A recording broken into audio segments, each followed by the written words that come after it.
boy! Tough crowd. Stop talking. Okay. Hey! Hey!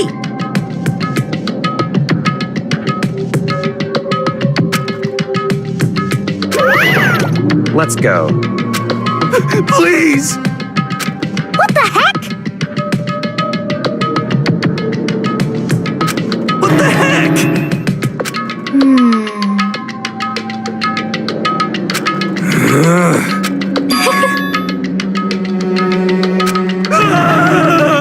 Hey. That's right.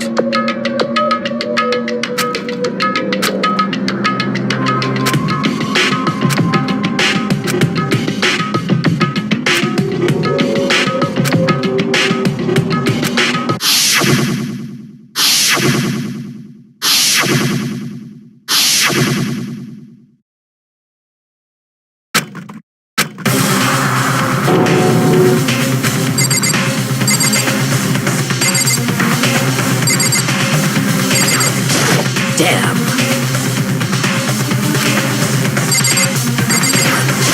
Just the worst.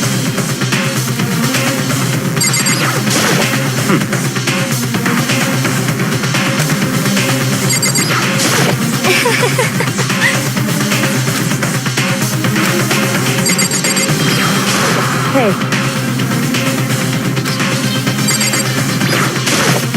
Yes, yes.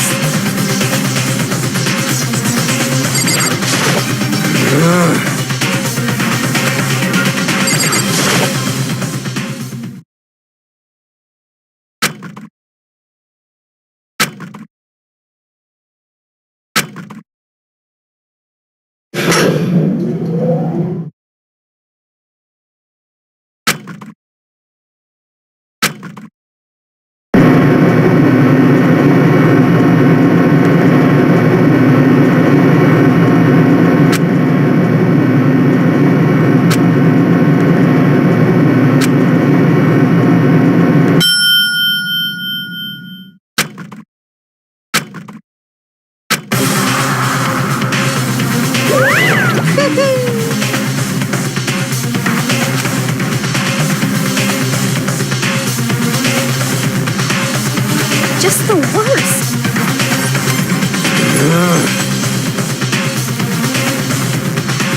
Wah-wah? Come on.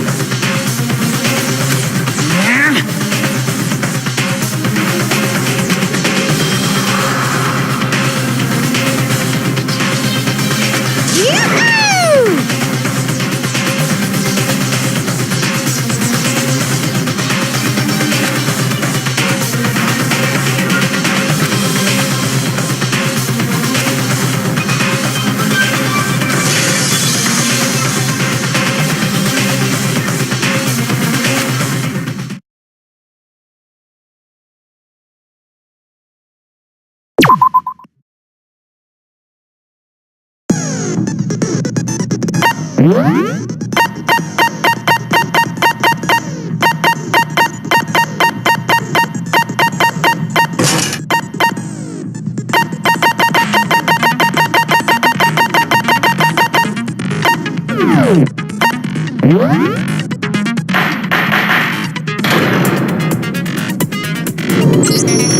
Let's begin with a basic explanation of the class trial. So, your votes will determine the results. If you can figure out who done it, then only they will receive punishment. But if you pick the wrong one, then I'll punish everyone besides the blackened, and the one that deceived everyone else will graduate. Now then, to begin with... We already know who did it. Was that? It was Hiro. He does not have an alibi for when the murders took place, and we found him in that suit. Don't try and deny it! You killed them! I didn't! Someone knocked me out! I was asleep the whole time! I don't know anything about it! Shut your murdering mouth, murderer! Who are you calling a murderer? I am sorry to say, Hero, but we do have evidence. Blueprints for the suit. Parts we assume were used to build it. And all of it was found in your room. You have to admit, the evidence is quite compelling. It points to you as having created the suit and wearing it while committing crime after crime. How many times do I have to tell you? I don't know.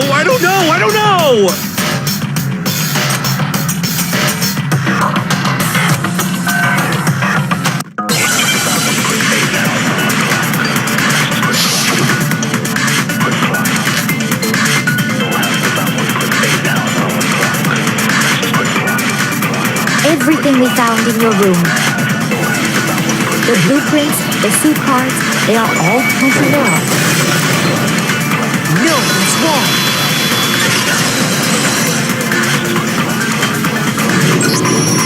Are we sure Hero really made those blueprints? What do you mean? Well, take a look at this.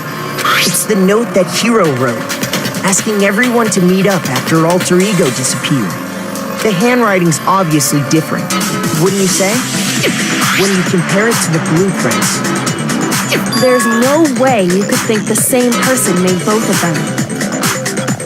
Unless that person made it a point to disguise their handwriting. No, the differences are bigger than that, I think. Come on! I'm not smart enough to think of trying to change my handwriting anyway. So Makoto, are you saying you don't think Hero's the culprit? And he's not the only one. I think Hero's innocent as well. Then who was in that Robo-Justice suit? Is it like Hero said? Was there really someone running around in a second suit? The suspicious individual hidden within the suit. Go ahead, Makoto. Tell them who it was. So, who was in the Robo-Justice suit?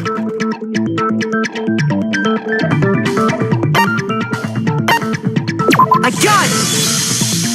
Other than Hero, I can't think of anyone else it could have been. Obviously, he was the one in that particular suit. And we... Then there can be no doubt. Hero is the prime suspect. That doesn't make any sense. You just said Hero didn't do it. It makes perfect sense. Hero was the suspicious individual in the suit, but he's not the culprit. So what you're saying is... That's right. The culprit in this case has nothing to do with being in the Robo-Justice suit. What? Now that's a bold assumption. And what reason do you have to make such a statement? You do have a reason, yes? Of course. But before we get to that, there's something else we need to clarify first.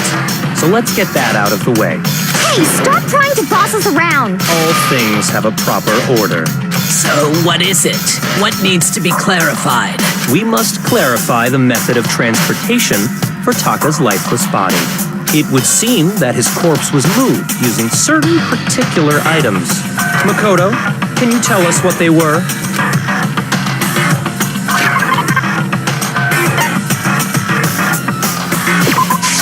I got it!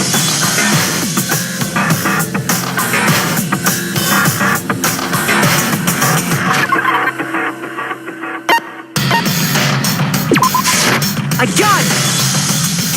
They were a dolly and a tarp, right?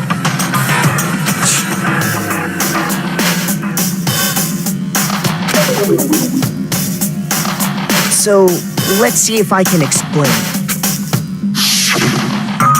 Taka's body disappeared from the equipment room, and then we rediscovered it in the repository. And when we found it for the second time, it was wrapped in a blue tarp, right? It was the same tarp that, up until then, was stored in the equipment room. So the killer must have seen it there, and decided to use it when they moved Taka's body. That way, they wouldn't leave any bloodstains while they were moving it. Okay, that explains the tarp. And the dolly? Same thing. I'm sure the dolly was in the equipment room when we first found Taka's body there. But when the body disappeared, so did the dolly. Later, when Taka's body reappeared in the repository, so did the dolly. In other words, you think they used the dolly to move the body. Am I right? But are you sure you are not mistaken? Are you absolutely positive the dolly was in the equipment room when we found Taka's body? That dolly was made specifically for moving large objects between the repository and the art room. It would be very strange indeed to discover it had made its way to the equipment room. Is it not possible that it was in the repository all along and you simply didn't realize it? She's raised an objection. How do you respond? There is no shame in being wrong. Nobody expects much from you anyway. We have all accepted the fact that you rarely understand what is going on around you.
You have it wrong! I cannot agree! You are a fool. So pathetic. Lies will get you nowhere. Do your worst. Away with you! You miserable wretch! You have it wrong! I cannot agree! You are a fool. Lies will get you nowhere. Do your worst, you miserable wretch. I cannot agree. This should prove it.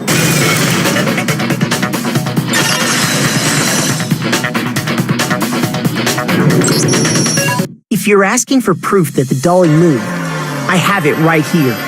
When I found the dolly in the repository, one of the wheels had a blood stain on it.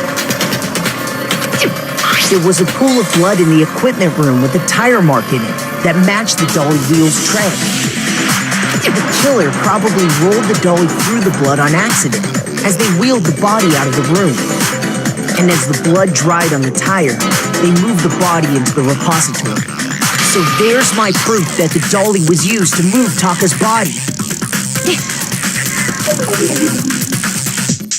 Well, anyway, that was just something we had to get out of the way. Let's get back to the main subject.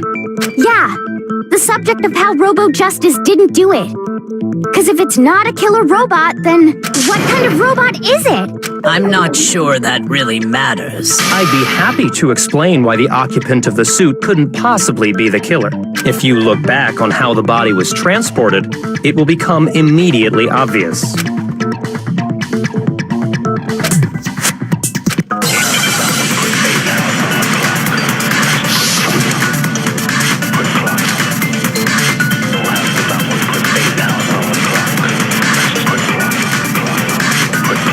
As we know, Taka was killed in the equipment room. And from there, the body was moved to the repository, correct? Yeah, the culprit wrapped the body in the tarp, then loaded it onto the dolly and wheeled it off, right? Now, keep in mind that the dolly doesn't have a handle. Well, yeah, but even without a handle, all you'd have to do is bend over. No, that's wrong.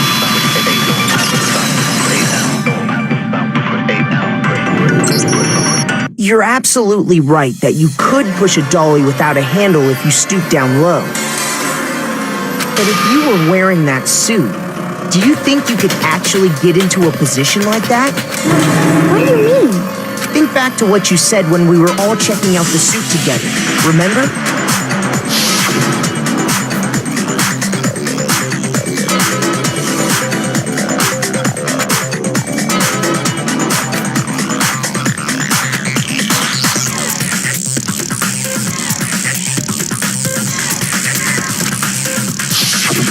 When you're in that suit, not only can you not see your feet, but you can't even bend at the waist. Am I right about that? Now that you mention it, yeah. It seems like it'd be awfully hard to push that dolly if you couldn't bend over. Well, what's to stop you from simply pushing the dolly with your feet? When you can't even see your feet? You really think someone could kick the dolly all that way? Yeah, it'd be totally impossible. Not that I can say for sure myself. On top of that, if you were wearing such a rigid, cumbersome suit, it's very unlikely you would have the dexterity to go about wrapping the body in a tarp. Well, I mean, isn't that just a matter of taking off the suit when you're ready to move the body?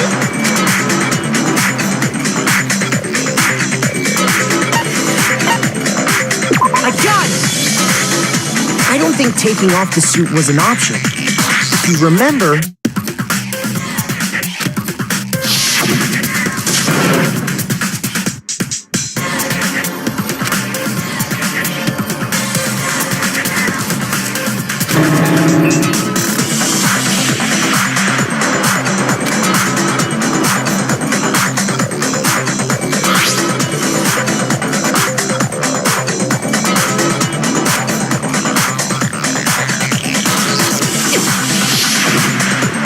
True. It seems impossible to put the suit on or take it off without help.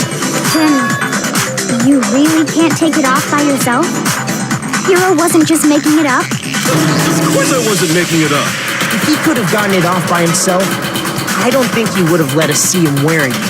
Showing up in the suit was basically an invitation for everyone to suspect him.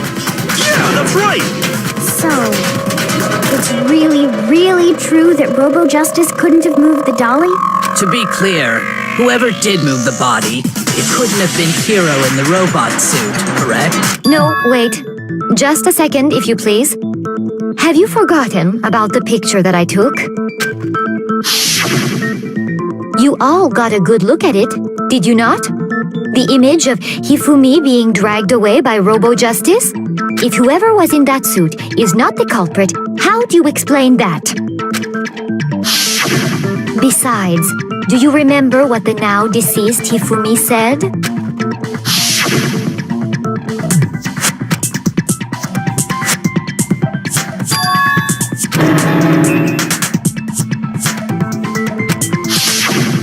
So long as those facts exist, the proper conclusion is beyond question. The individual inside the suit and the culprit are one and the same. It was Hero, without a doubt. Yeah. Yeah, that's gotta be right. Hold on a second. It's still far too early to reach that conclusion. Besides, there's no hurry to decide who did it. Before we rush to a verdict, shouldn't we explore every single possibility?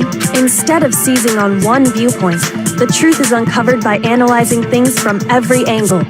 Perhaps, but where do we go from here? Let's review this series of unfortunate events from the beginning. Maybe we'll uncover something new. What a pain in the ass! I don't disagree, but our lives are on the line. If this is what it takes, we have to do it. Plus, maybe we'll get to find out where the heck Kyoko was when everything went down. All right then, let's take another look back at what happened. I suppose we could start with this morning. 4 of us gathered together in the dining hall. Makoto, Hina, Kyoko, and myself. We waited there for quite a while, but nobody else showed up, so we went to look for everyone. That was around 8 a.m. And as soon as we split up, Kyoko went missing. Soon after that, Hina found Celeste in the rec room and quickly came to get Makoto and me. It seems I was unconscious for about an hour after I was attacked by my mystery assailant. I know it was an hour because I remember being attacked a little after 7. That was when we saw Celeste's picture and discovered that her assailant had been wearing a strange costume. As it turns out, it was Robo-Justice. It also soon became clear that this same Robo-Justice had abducted Hifumi. We were soon joined in our search by Byakuya and Toko, and then went on to find Hifumi in the library. He was injured, so we took him to the nurse's office and resumed our search for the suspect. But not long after leaving the nurse's office,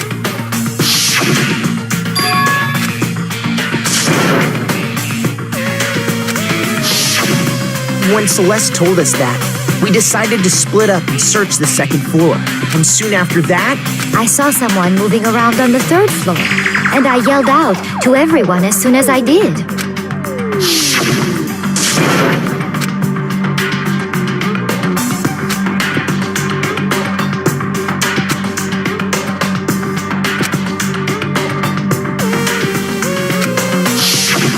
and then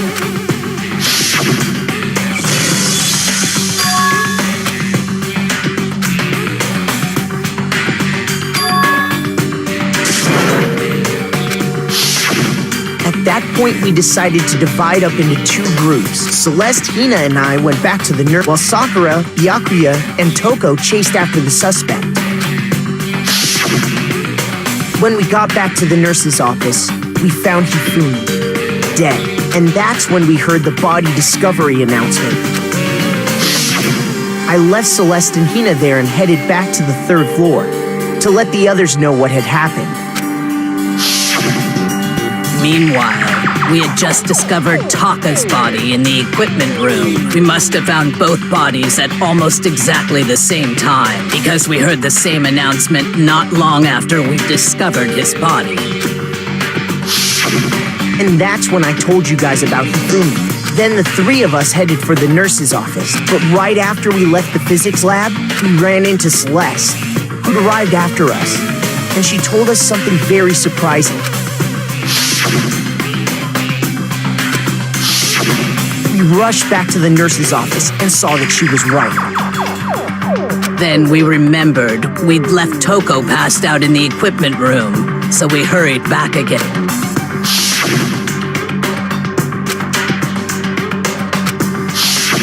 But when we got there, we discovered that now Taka's body had also gone missing. Next thing we knew, we were searching the school for 2 missing dead bodies. And after some time, Celeste informed us that she'd found the bodies, and we all headed to the repository, which is where we rediscovered the corpses. I think that about covers it. I see. The whole thing sounds exceptionally complicated. It certainly seems to me that these are not a simple series of connected events. Okay, well, if that's true, then what? Rather than a single series of events, I think we have to consider each murder a separate situation. And from there, we can uncover the contradictions surrounding all of them. Now then, let's get started, beginning with what happened to Taka.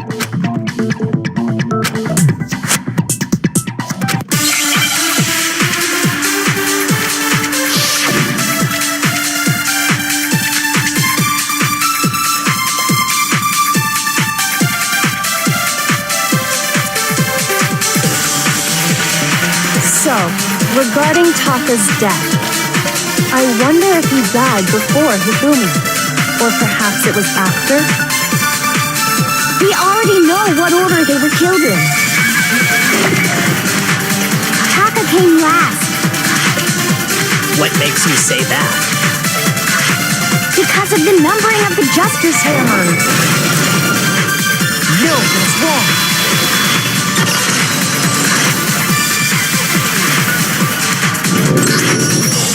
Hold on. There's no reason to assume that the hammers were used in the same order as their numbers. If anything, that's just another way the killer tried to disguise their actions. So you're saying the culprit wanted us to think the hammers were used in order, But in reality, Taka was killed before Hifumi? Okay then, let's see the proof.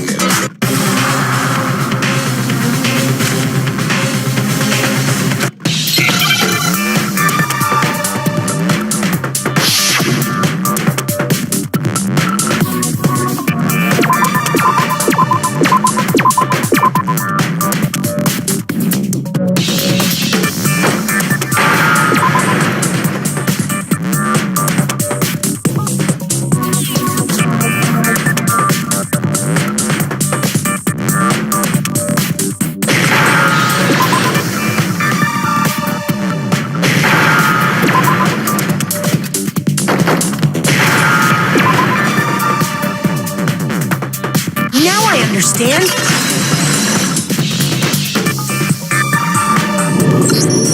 I've got it. Taka's wristwatch. See? Look. It broke with the hands pointing just past 6 o'clock. It must have gotten broken when he was attacked by the killer. Because as of last night,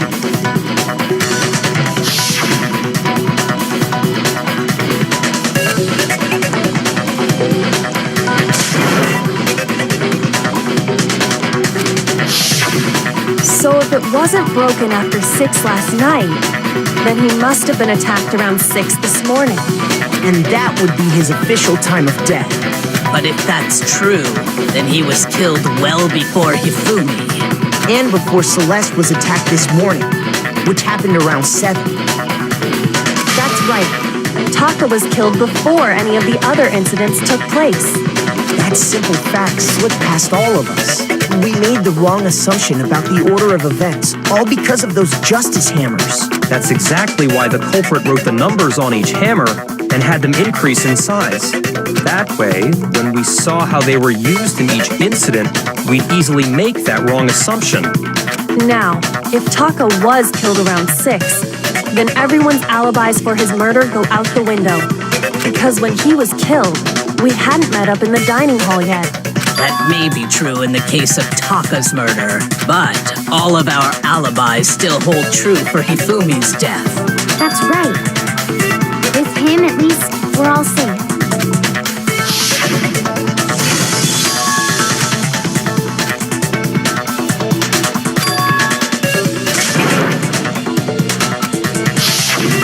When we heard Hifumi screaming, we were all together. Except for Hiro and Kyoko. Then we all ran down to the nurse's office, and that's where we found his body. That's totally true. We're all in the clear. Oh, I know! They must have recorded him screaming on a tape or something, then played it later on! If that's true, where's the tape? I don't know. Don't just go making stuff up. Anyway, we all have rock-solid alibis for when we heard Hifumi scream. Since all of us were there together, clearly none of us could have killed him. And it does not stop there. There was also the moment when we discovered his body had disappeared. When his body vanished from the nurse's office, Hina and I were in the bathroom together, while everyone else was in the equipment room, correct? And then there's the disappearance of Taka's body from the equipment room. At that time, we were all gathered together in the nurse's office because of Hifumi going missing. Well, don't forget, I was passed out in the equipment room the whole time. Wait, then what if Genocide Jill did it? She could have dragged Taka's body out of there right then! Even if she could pull that off, there's no way she could have done the same with Hifumi's body.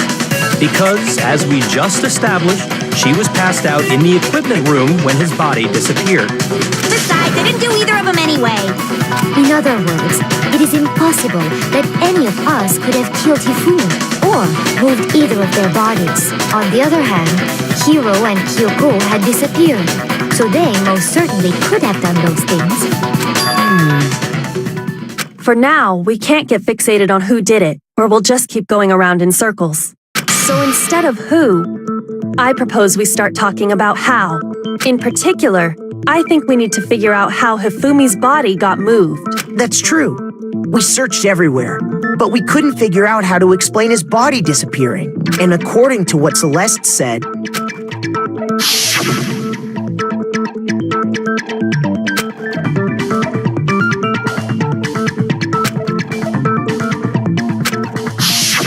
body apparently disappeared in the 1 minute her and Hina took their eyes off of it. But to carry that much weight from the first floor up to the third in that short amount of time? Oh man, yeah! There's no way! It'd be impossible! Well, what if I told you there was a way to make the impossible possible? What? How? If the dead body were to move itself. The dead body moved on its own? No! Not another... ghost! I don't think it has anything to do with the occult.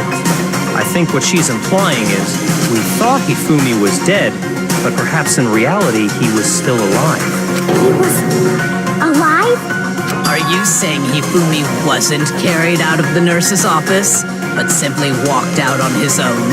But I mean, we found his body. He was dead. Perhaps he was simply playing dead. That it isn't possible.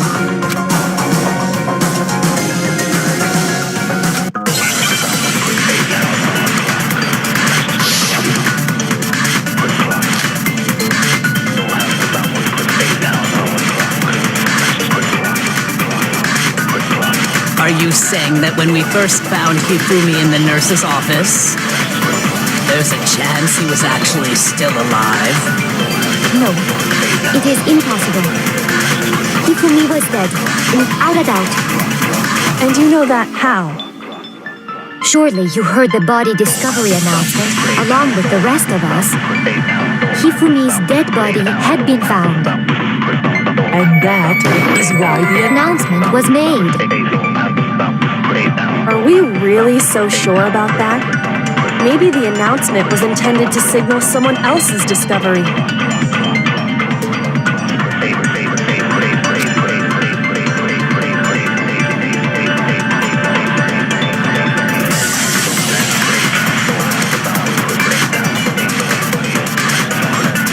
Are you saying that when we first found Hifumi in the nurse's office, there's a chance he was actually still alive? No, it is impossible. Hifumi was dead, without a doubt. And you know that how? Surely you heard the body discovery announcement, along with the rest of us. Hifumi's dead body had been found. Shoot! Are you saying that when... There's a chance you... No, it is impossible. Hifumi was dead, and you know that. Surely you heard the body... Hifumi's dead body had been found, and that is why the announcement was made. Are we really so sure about maybe the announcement was intended to signal someone else's discovery?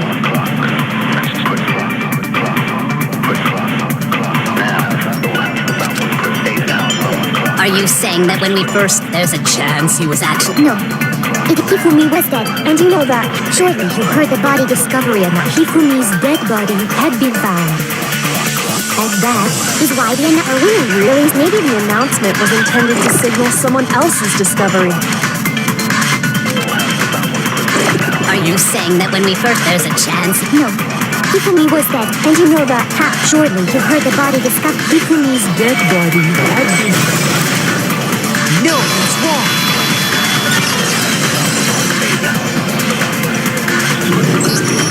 Was the body discovery announcement that was made really intended for Hifumi? Of course it was. The announcement played right after we discovered his body. Maybe. But that was also the same time that Taka's body was found. That's right. It wasn't long after finding his body that we heard the announcement. So there's a good chance we've made a mistake in there somewhere. I think we've confused whether the announcement was for Hifumi or Taka. First of all, if two bodies had been found, there really should have been two announcements. Maybe Monokuma simply got lazy and rolled them together into one. What do you say, Monokuma? Any comment? Well, it's a very sensitive issue, so I can't go into too much detail. But what I can say about the body discovery announcement is that it's only broadcast when 3 or more people find a dead body for the first time. That didn't answer our question, man. We're asking if you're a lazy bum. No, actually, that was plenty. He said it's only broadcast when a body is discovered for the first time, which means even if we find the same body again later, he won't make the announcement again. If that's true, then why was the announcement made again later on? Huh? Later on? Exactly. We heard the body discovery announcement twice.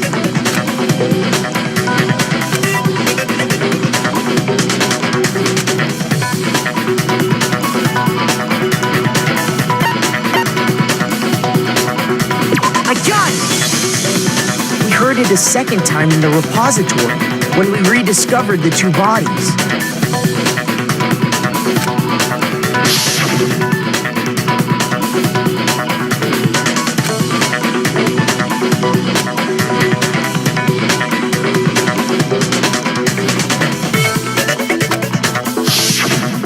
It didn't seem weird at the time, but it contradicts what Monokuma just told us, doesn't it? Exactly. If we were actually rediscovering both bodies, the announcement shouldn't have played. Then in reality, when the two dead bodies were rediscovered, one of them was actually being discovered for the first time. So, when we found Hifumi the first time in the nurse's office, he wasn't actually dead yet. Meaning, he wasn't actually found dead until we came upon him in the repository.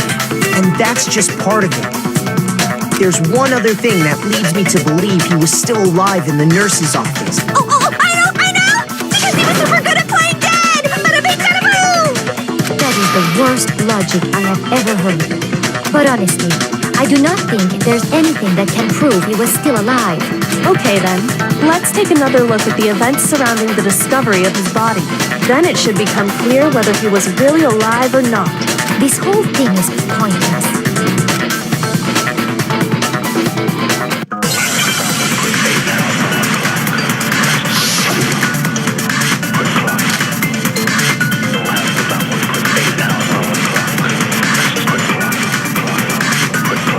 Well, here's one thing we do know.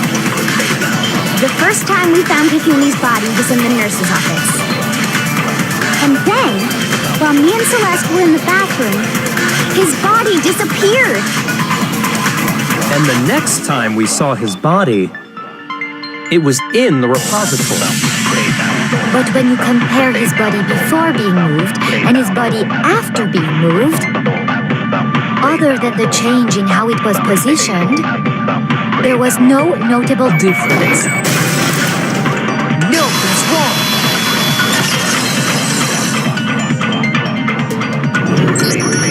In fact, there was one clear difference between Hifumi in the nurse's office and the repository. His glasses. That fact alone proves that he was only playing dead in the beginning. Perhaps you'd like to fill the rest of us in? When we found Hifumi in the nurse's office, his glasses were covered with blood.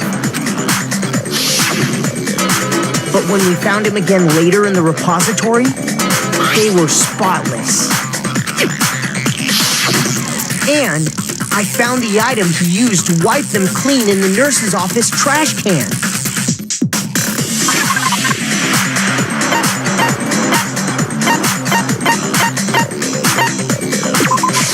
I got it! It was a glasses cleaning cloth featuring a certain cartoon mascot. One look at the bloodstain on the cloth should make things clear. This piece of cloth was used to wipe Hifumi's glasses clean. And the mascot on the cloth is the same one that's on the digital camera. And whose digital camera was it? Hifumi's, of course. The character was Princess Piggles from Demon Angel Pretty Pudgy Princess, I think. I highly doubt anyone but Hifumi would have brought something like this to school.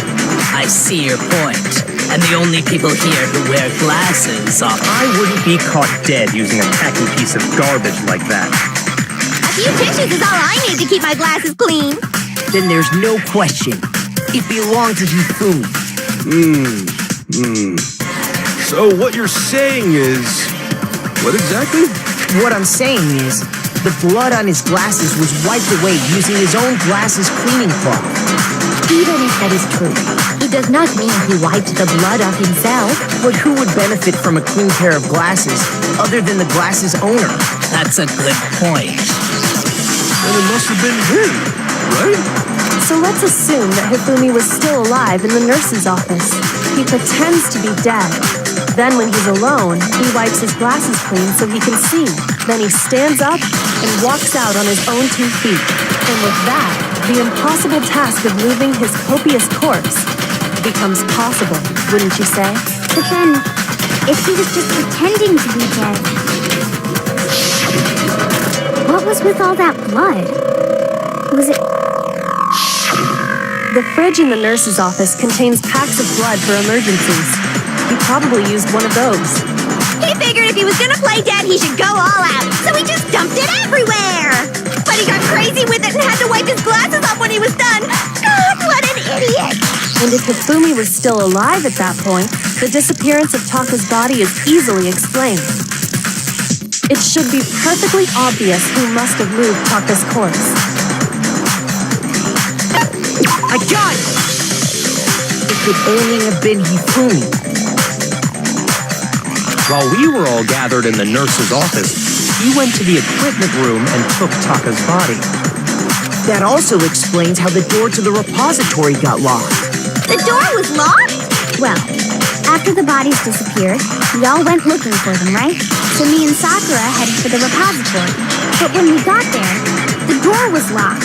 And the repository door can only be locked from the inside, which means when Hina and Sakura got to the repository, someone was already inside. And it could only have been Hifumi, who just finished stashing Taka's body there. He convinced us all he was dead, and when he saw his chance, he dragged Taka's body to the repository. So, Hifumi wasn't just another victim in this case. He was one of the assailants. But that means he took part in the murders. I just can't believe it. If you're having trouble, would you like me to show you one more piece of evidence? There's more? Oh, absolutely. The single biggest fact pointing to his involvement has yet to be revealed. You know what I'm talking about, right, Makoto? The item he took off of Taka's lifeless body?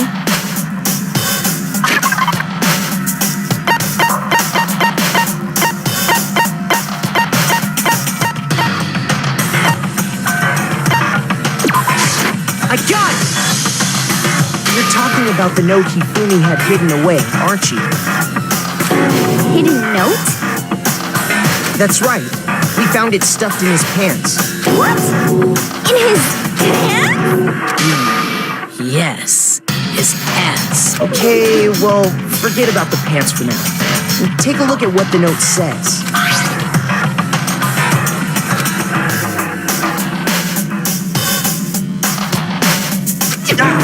That's the note I was telling you about. The one that told me where to go. Huh? Wait, this one's a little different. In my note it said, Monokuma can't find out, so don't tell anyone else for now. Let's meet in the rec room at 1 a.m. I see. Then this note isn't the same one Hiro got. It's not the same? In other words, the killer got in touch with another person besides Hiro, and that person could only have been... I got it! That's right! Taka! The killer used this note to draw out Taka and murder him.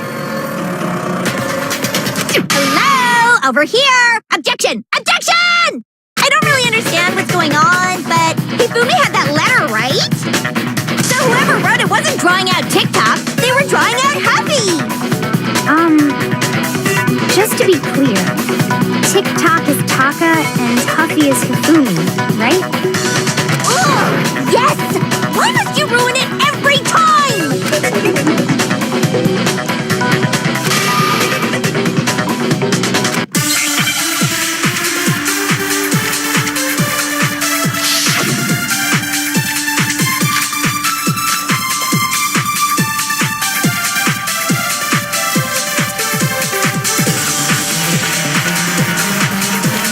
Huffy had the note, right? Then the person it was intended for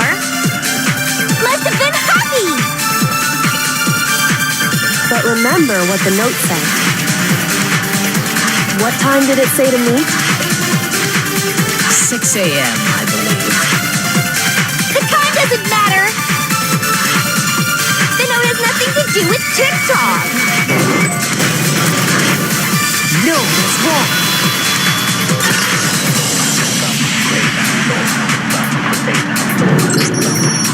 No, there absolutely is a connection. What the hell are you talking about? The note said to meet at 6 a.m., which is the same time Taka was murdered.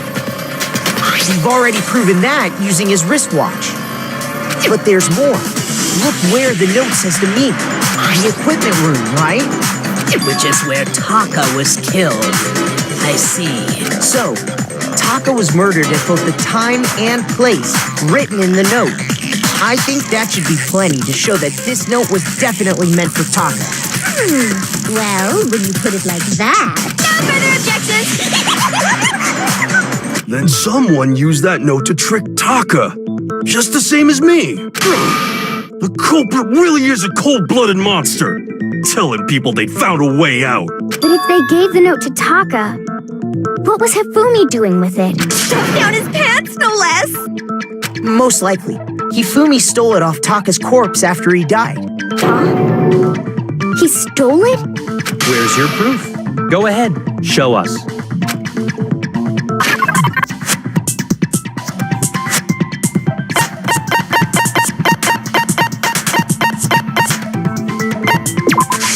I got it! When I searched Taka's body, I saw that his lifeless hand was gripping a small scrap of paper. If I'm right about this, the sheet of paper this piece came from is... I knew it! It fits perfectly with the note we found hidden on Hifumi. Then Taka's scrap and Hifumi's note. Yup, they're from the same piece of paper. Hifumi had the note meant for Taka, while Taka's corpse still grasped a small piece of that note. There's only one way to explain it. Taka died clutching the note. Hifumi tried to free the note from his death grip, leaving behind only one small scrap. Did I get all that right? That means Hifumi knew the note was important. Exactly. Which proves that he was an accomplice in the murder. Whoa. Yeah. After seeing all this, Hifumi was super involved in this whole thing for sure. In fact, he was behind the whole thing. In fact, he's still alive! Sorry, no. When we found him in the repository, Hifumi was truly and completely dead. The second body discovery announcement proves that. So then, who killed Hifumi? Whoever did is the mastermind, the true killer. He was killed in the repository, so he must have been killed not long after transporting Taka's body. So, he must have been killed after Taka's body vanished, but before we found both bodies in the repository. During that time, we'd all split up and were searching for Taka's missing body. In other words, during that time, none of us have alibis. Wait, but me and Sakura were together. Stop trying to steal the spotlight, you stupid walrus. Who are you calling a walrus? Anyway, when they were killed bothers me too. But there's something that's been bothering me even more. And what might that be? The weapon they used to kill Hifumi. The weapon?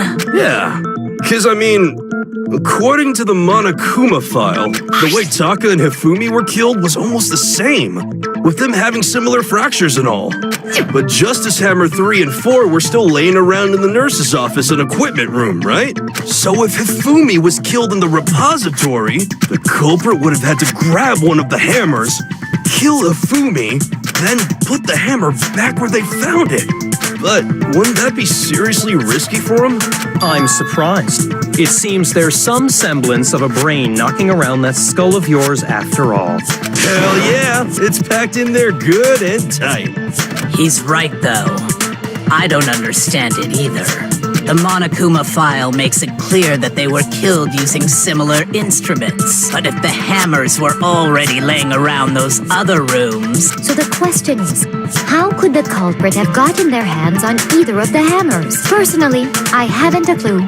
So which hammer was used to attack Celeste? Number 1 or number 2? Those were accounted for in other rooms too. And I don't think either one is big enough to kill someone. Then... Is it not possible they used a different weapon? I don't think it is possible. They were both killed with the same kind of thing, right? So then, what was used to kill Hifumi?